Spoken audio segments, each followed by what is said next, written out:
¿Es Cabify un servicio necesario? ¿Estás a favor de empresas como Glovo o por el contrario piensas que no son empresas aceptables?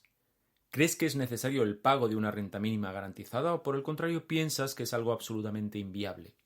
Lo que hacen todas estas preguntas es valorar si un hecho es bueno o malo, conveniente o inconveniente, necesario o innecesario. Pero para hacerlo correctamente, tienes que conocer qué criterios argumentativos utilizar. Y eso es precisamente lo que vamos a hacer en el episodio de hoy del podcast. Hoy nos ocupamos de la cuestión valorativa. Esto es Créeme lo que te digo, episodio 52.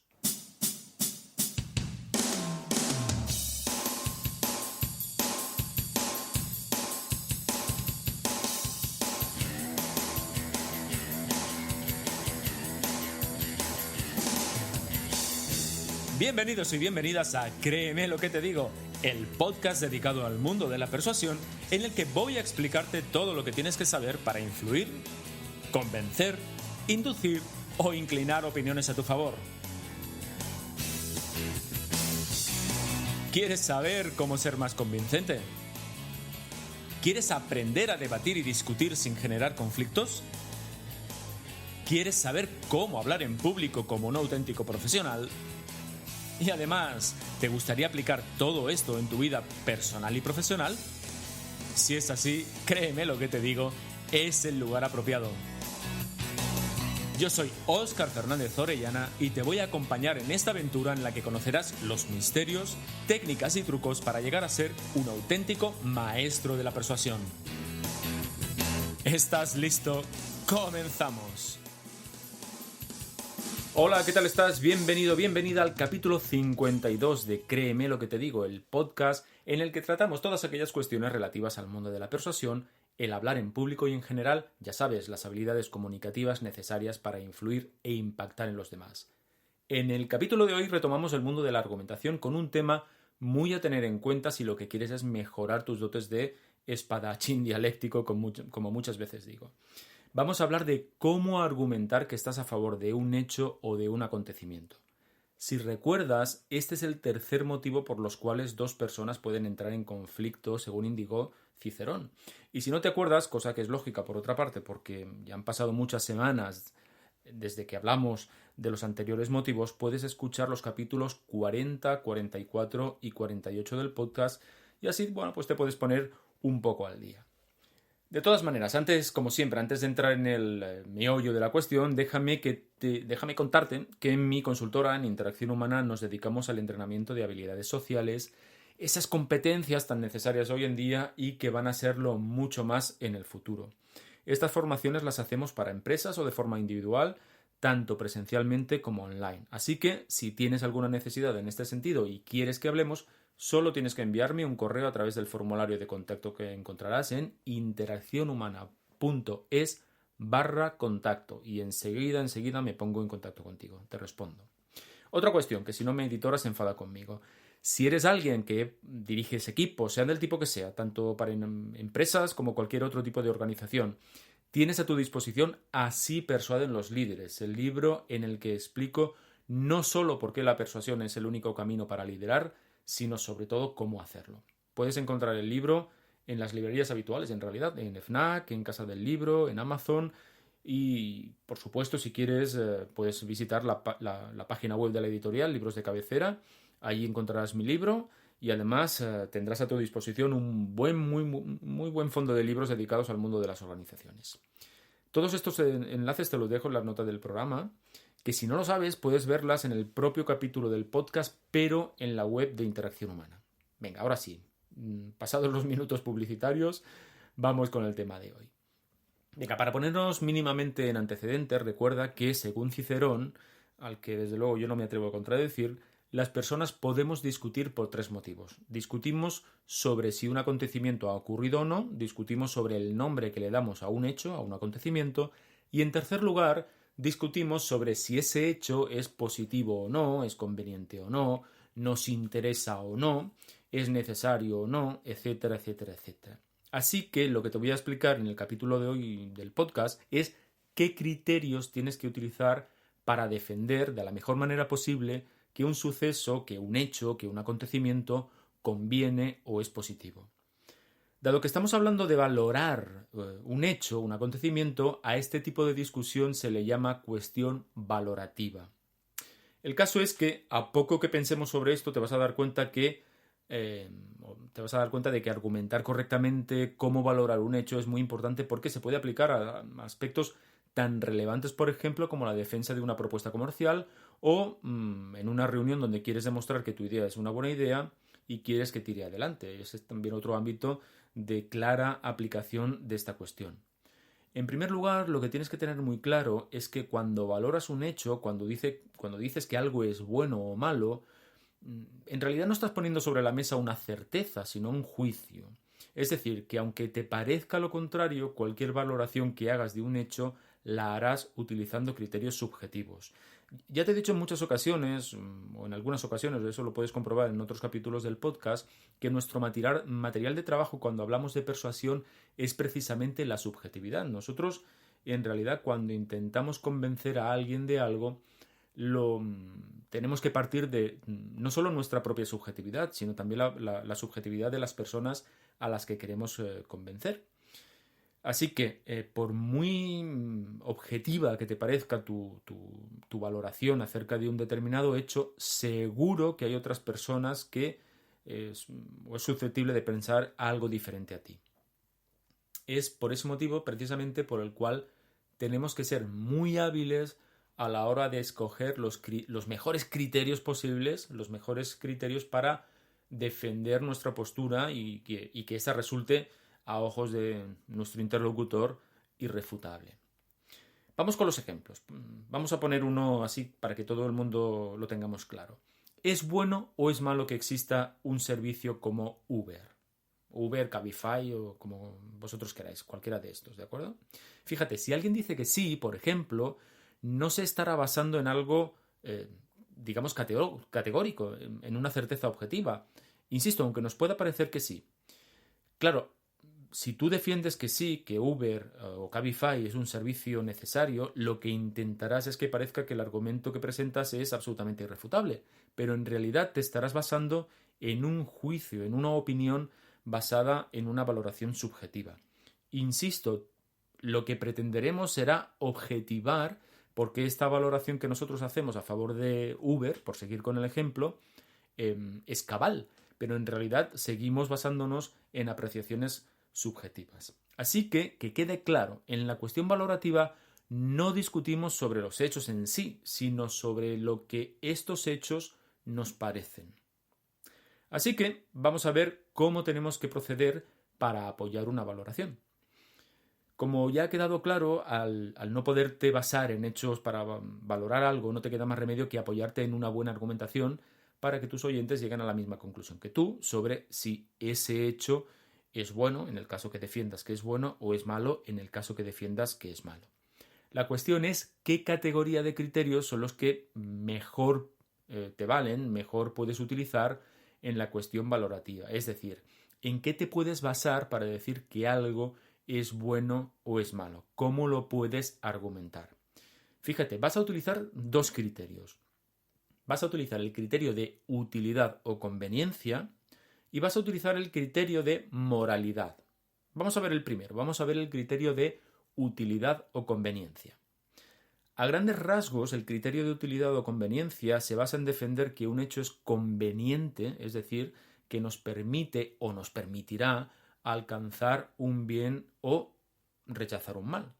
De esta manera, por ejemplo, quien apoye la idea de contar con un servicio como Uber dirá que es útil o que es conveniente porque, por ejemplo, y esto me lo invento, liberaliza el mercado hasta ahora cerrado y eso nos permite que el servicio del transporte de pasajeros mejore.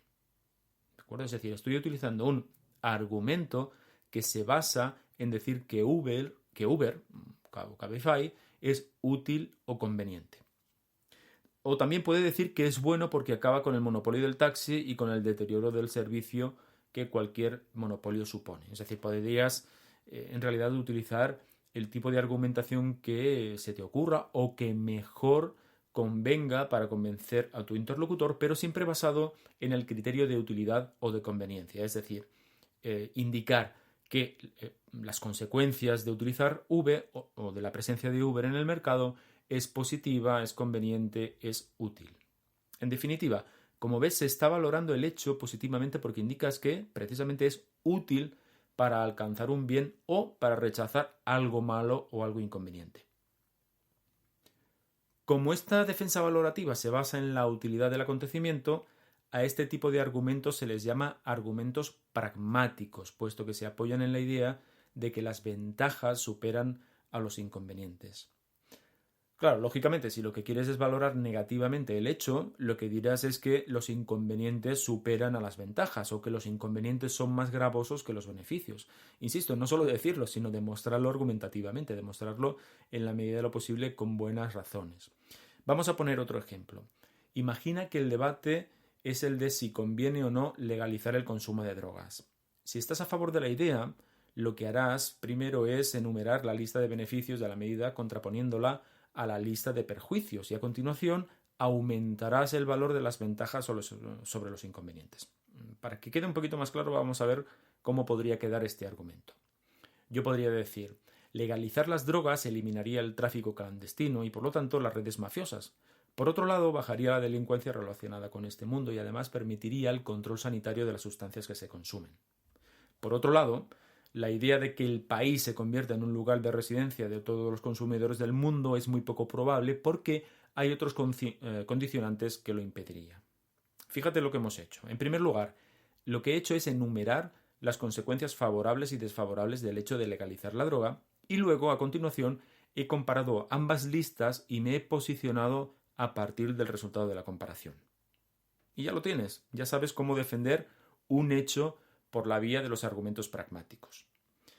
Ahora imagínate que lo que quieres es replicar o refutar, en este caso, un argumento pragmático. ¿Qué es lo que harías? Es decir, imagínate que tu opositor plantea un argumento pragmático y tú lo que quieres es derrumbarlo, contraargumentarlo. ¿Qué es lo que podríamos hacer?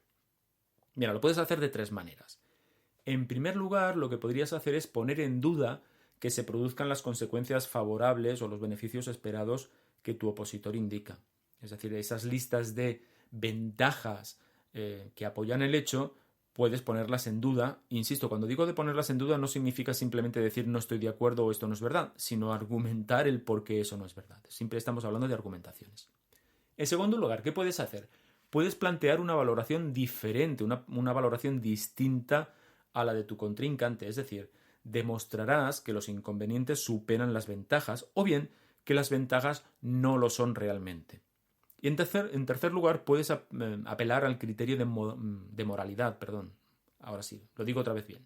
Puedes apelar al criterio de moralidad, es decir, que argumentarás que el planteamiento de la otra parte, el planteamiento de tu opositor, transgrede algún tipo de precepto moral o algún tipo de legalidad. Estas son las tres maneras que existen para refutar un argumento pragmático. Y hablando de moralidad, vamos a ver el otro criterio que puedes utilizar para defender la valoración de un hecho, precisamente el criterio de moralidad. Mira, el criterio de moralidad se basa en contrastar si un acontecimiento se rige o no por normas morales, normas legales, etcétera, etcétera, etcétera. Viene a decir que un hecho es conveniente porque es legal o porque es moral o porque éticamente es aceptable en sí mismo o sus consecuencias son aceptables. Así que si apoyas tu valoración en criterios normativos o de deberes, estarás utilizando argumentos morales o de principio. En realidad, los argumentos morales lo que vienen a decir es que el fin no justifica los medios, es decir, lo que viene a decir es que hay reglas, hay normas que están por encima de los resultados, por muy buenos que estos resultados sean. Por otra parte, los argumentos morales actúan también como una especie de, no sé cómo decirlo, una especie de cordón sanitario ante la posibilidad de que los resultados pragmáticos campen por sus anchas. Es decir, alguien que se pueda justificar la valoración de un hecho en que hay muchos beneficios, pues los argumentos morales lo que van a decir es que, vale, sí, a pesar de que existen estos beneficios, en realidad se están transgrediendo unas normas morales que no podemos transgredir. Vamos a poner un ejemplo para que se vea más fácil lo que intento decir. Si yo lo que quiero es indicar que Cabify, lo digo por seguir con el mismo ejemplo de antes, no es conveniente, podría argumentar que, aunque es cierto que liberaliza el mercado, está jugando con ventaja porque no sigue la misma reglamentación que los taxistas. Por lo tanto, es injusto que operen en condiciones ventajosas. Así, fíjate lo que he hecho, ¿no? Lo que he hecho es decir, vale, sí, existen estas ventajas, pero en realidad no están jugando con las mismas reglas y eso es inmoral o eso es ilícito. Cuando alguien apela a criterios morales para defender o para refutar un hecho, está utilizando lo que se llama un argumento moral o un argumento de principio. Así que siempre que veas que alguien apela a valores superiores como la libertad, a liberarse de la opresión, a la justicia, etc., bueno, ya puedes identificar qué tipo de argumento está utilizando. Y cuando esa persona, cuando tu opositor utilice criterios de derecho, como por ejemplo la igualdad, la libertad de expresión o el derecho a decidir, cosa que como catalán aquí me toca bastante, pues lo mismo, ya sabes que está apelando precisamente a argumentos morales o argumentos de principio. Ahora fíjate, si lo que te estás planteando es cómo se arma un argumento moral, bueno, lo que tengo que decirte es que se arma exactamente igual que uno pragmático, es decir, analizando las consecuencias y valorando las ventajas e inconvenientes, solo que en este caso aplicando criterios morales. Ahora bien, ¿qué pasa si lo que quieres es refutar un criterio moral? ¿Qué es lo que tienes que hacer? Es decir, tu contrincante, tu opositor, te plantea un argumento que está basado en estos principios, en un argumento moral o un argumento de principio, y tú lo quieres refutar. Bueno, ¿cómo lo haces? Mira, puedes hacer, una vez más, 3 cosas, como en el caso de los criterios pragmáticos. En primer lugar, puedes indicar que el principio en el que se basa la defensa no es relevante para este caso. Por ejemplo, y hablando del famoso derecho a decidir, tú te podrías plantear, ¿es el derecho a decidir un principio aplicable a la realidad catalana y española? Pues bueno, los partidarios de la independencia de Cataluña, pues lógicamente dirán que sí, mientras que el resto, pues dicen que no. Es más, los que dicen que no, se apoyan este no argumentando que la ONU establece que el derecho a decidir solo se aplica a territorios bajo unas determinadas circunstancias, como por ejemplo colonias, territorios ocupados, etcétera, etcétera, que son condiciones que no se aplican al caso catalán. Es decir, fíjate que están en este caso contraponiendo otro argumento de principio, porque se están valiendo de la opinión de la ONU, de la normativa de la ONU, para contrarrestar esta argumentación. Bueno, pues esta sería la primera manera, la primera forma para contrarrestar un argumento basado en la moralidad o en los principios. Vamos a ver la segunda. La segunda manera de refutar un argumento moral es poniendo en duda que el que realmente se esté violando este principio o esta ley. Por ejemplo, ¿atenta Facebook contra nuestra privacidad al vender nuestra información a terceros cuando somos nosotros quienes autorizamos el uso de esta información cuando aceptamos las condiciones de uso de esta red? Fíjate, lo que estoy haciendo aquí es decir, bueno, es que aquí, en este caso concreto, Facebook no está violando ninguna norma porque somos nosotros los que autorizamos a Facebook para que utilice nuestra información. Vale. Tercer caso, tercera manera de contrarrestar un argumento moral. Es indicar que existen otras consideraciones que contrapesan el infringir esa ley o esa norma. Sería algo así como apelar al mal menor. Por ejemplo, fíjate, un empresario o una empresaria puede decir que entiende que un ERE, un expediente de regulación de empleo, deja en la calle a muchos trabajadores, pero que por encima de todo está la viabilidad de la empresa y pues, la subsistencia de las familias que se quedan trabajando en la empresa. En este caso, como ves, bueno, pues lo que está haciendo es, vale, perfecto, sí que es verdad que existen unas determinadas consecuencias negativas, pero hay otras consecuencias positivas que pesan más y que pasan por delante y pasan por encima de esas consecuencias negativas. Así que, como ves, cualquier tipo de argumento se puede defender, pero también cualquier tipo de argumento se puede refutar. Por eso hay una parte del éxito de la persuasión argumentativa que tiene que ver no con saber cómo construir argumentos, aunque eso es muy importante, sino con la habilidad o incluso el arte, diría yo, de encontrar las mejores razones, aquellas que sean realmente difíciles de refutar. Esto es Abrir y Consumir. Vamos con el abrir y consumir de hoy, vamos con las ideas y trucos de inmediata aplicación. Bueno, imagina que en una discusión tu oponente te dice lo siguiente: las medidas que propones son directamente un ataque a nuestra dignidad e integridad como colectivo. Bueno, realmente es muy complicado contraargumentar cuando la discusión se sitúa en el plano de los valores. Pero si te das cuenta, también es verdad que términos como dignidad o integridad o respeto, etcétera, son términos tan amplios que pueden significar cualquier cosa y a la vez pueden no significar absolutamente nada. Son etéreos, vaporosos, nebulosos. Por eso también se les llama conceptos fachada. Así que, cuando te enfrentes a un concepto fachada, lo que puedes hacer es pedir a tu interlocutor que defina a qué se refiere concretamente. Por ejemplo, puedes preguntarle ¿a qué te refieres concretamente cuando hablas de dignidad? ¿O qué comportamiento en concreto supone el que pienses que ataco tu integridad o tu dignidad? Es decir, cuando te encuentres ante un concepto fachada, intenta que tu oponente concrete lo máximo posible a través de preguntas clásicas como ¿qué concretamente?, ¿cómo concretamente?, ¿cuándo concretamente?, etc. ¿De esta manera qué conseguirás? Bueno, pues conseguirás que tu oponente tenga o se sienta en la obligación de aterrizar la conversación a cuestiones más concretas de manera que tú puedas contraargumentar de manera más sencilla. Así que, como siempre te digo, pruébalo y me cuentas qué tal te ha ido. Y hasta aquí hemos llegado. Espero que te haya gustado el episodio de hoy y sobre todo espero que te resulte útil en tu día a día. Pienso que estos temas que tienen que ver con la argumentación son muy importantes porque además de ofrecernos recursos dialécticos, bueno, pues nos ayudan a organizar de alguna forma nuestro pensamiento y por lo tanto nos ayuda a pensar de manera más clara. Si te ha gustado todo esto que te he contado y si lo consideras oportuno, si lo consideras adecuado, ya sabes que me ayudarías muchísimo, mucho de verdad, si te suscribes y valoras el podcast con 5 estrellas en iTunes o si me das un me gusta en iTunes, en iVoox, en Spotify, en Spreaker, en Google Podcast, en YouTube o en la plataforma desde la que nos escuches. Esta ya sabes que es la única manera de que estas plataformas nos posicionen en buscadores y el logo de Créeme lo que te digo aparezca en sus páginas.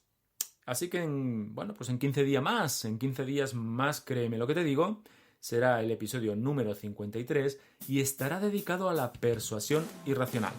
Pero eso será dentro de 15 días, como te digo, será en el siguiente capítulo. Hasta entonces, te deseo que seas muy feliz y que convenzas a mucha gente. Hasta luego, persuasores.